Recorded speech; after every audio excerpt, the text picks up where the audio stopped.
Friends, તમે અહીંયા જોઈ શકો છો દાળ એકદમ સરસ ચડી ગઈ છે.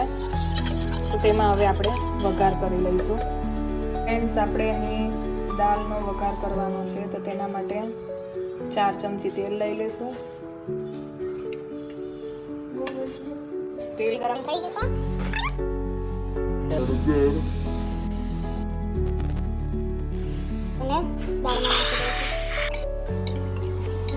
તો ફ્રેન્ડ્સ, તેમાં ગરમ મસાલો થોડો અને થોડોક ચાટ મસાલો નાખી દઈશું. રેડી છે આપણી દાળ.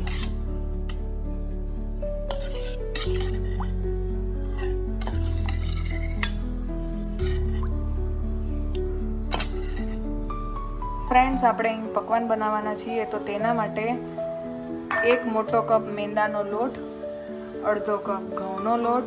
તમે ઘઉંનો લોટ સ્કીપ પણ કરી શકો છો. ત્યારબાદ તેમાં અજમો અને જીરું એડ કરી દઈશું. ત્યારબાદ તેમાં સ્વાદ પ્રમાણે મીઠું નાખી દઈશું અને તેલનું મોણ નાખી અને પાણીથી તેનો લોટ બાંધી લઈશું.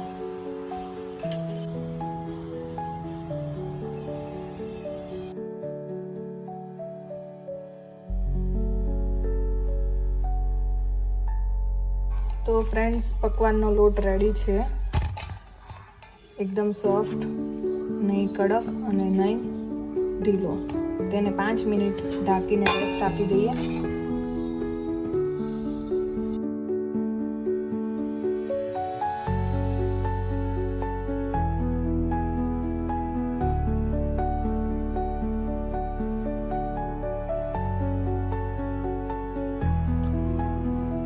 કાણા પાડી લઈશું, જેનાથી તે ફૂલે નહીં અને એકદમ ક્રિસ્પી બને.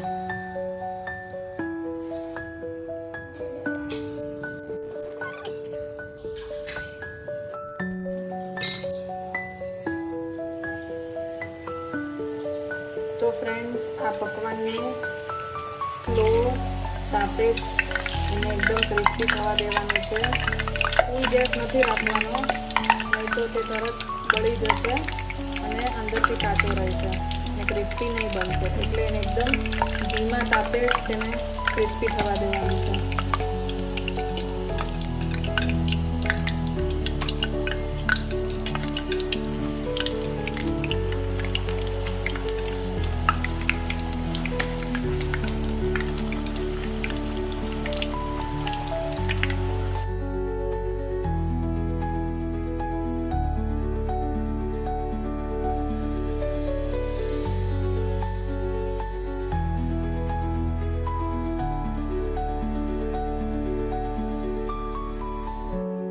તો ફ્રેન્ડ્સ, તમે જોઈ શકો છો ગોલ્ડન બ્રાઉન થઈ ગયા છે, એટલે તે રેડી છે.